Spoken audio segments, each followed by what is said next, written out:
On va faire donc une recette simple, hein, vous avez vu, c'est les bonnes résolutions de cette rentrée. C'est plus la rentrée, mais j'essaie quand même de faire un peu plus de recettes simples parce que des fois on me dit que c'est pas facile à la maison de faire mes recettes. Bah, ça dépend le niveau, hein, mais... Mais non, mais c'est important aussi. On a dit débutant en termes de niveau. C'est ça. Là, c'est pour Laurent. Celle-là, voilà, elle est pour Laurent. C'est ça. Alors, qu'est-ce qu'on fait? On va faire donc un riz au lait. Donc il faut, comme son nom l'indique, assez peu d'ingrédients. Il faut du riz et du lait. Exactement. Bravo. Bravo, parce que là, c'est pas mal. C'est pas mal. Et on va lui ajouter quelques ingrédients. Alors il vous faudra du riz. Je vais te donner les ingrédients parce que comme ça, les téléspectateurs pourront les noter et le refaire. Donc il y a 100 g de riz. On va utiliser un riz rond, donc un riz spécial dessert.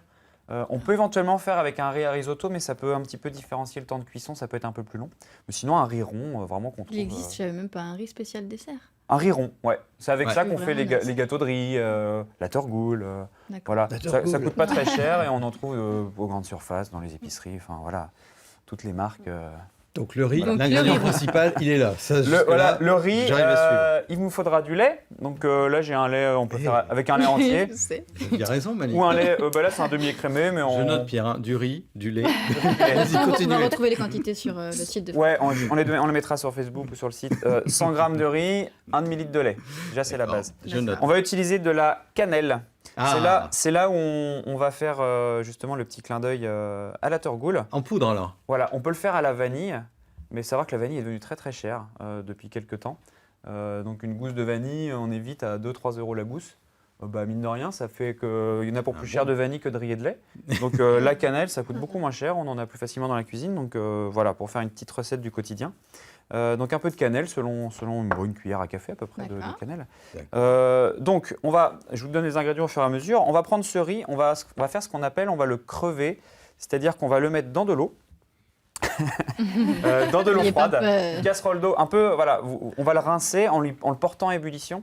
Vous mettez donc il part dans l'eau froide. eau froide, riz, rien d'autre. Mhm. Vous portez à ébullition et vous égouttez. Ça va permettre de débarrasser l'excédent d'amidon qui va faire que le riz au lait va être beaucoup trop... oui, trop plombant, quoi. Trop plombant, exactement. Ça va permettre de garder en fait une homogénéité entre le riz et le lait. Et ça, c'est très important, c'est une étape cruciale. Donc ça va, elle est pas compliquée. On ne le met pas dans l'eau bouillante. C'est d'accord. Départ on le met dans eau l'eau froide. froide. Ouais, Eau froide, riz, vous portez à ébullition, vous rincez. À partir de là, vous prenez donc vos 100 g de riz qui a juste été blanchi dans l'eau. Vous allez mettre 500 g de lait, la cannelle, là vous pouvez rajouter la cannelle en fonction de votre goût, une petite pincée de sel pour justement rehausser tout ça. Et là, on va à nouveau porter à ébullition. Et enfin, votre casserole, vous allez la couvrir et vous allez la placer au four à 180-200 degrés. Si c'est chaleur tournante, 180. Si c'est four traditionnel, vous mettez à 200.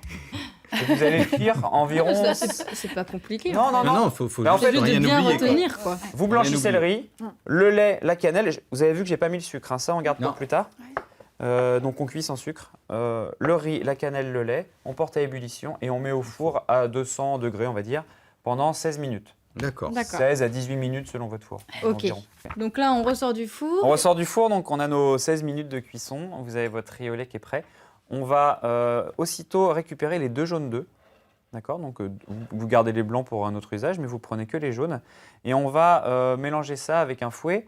Vous allez prendre 70 g de sucre et 25 g de cassonade. Ah, D'accord. très bien. Voilà, on fait un petit mélange. Bon, après, voilà, vous pouvez mettre que de la cassonade ou que du sucre, c'est pas très grave. Hein, ça peut être plus simple.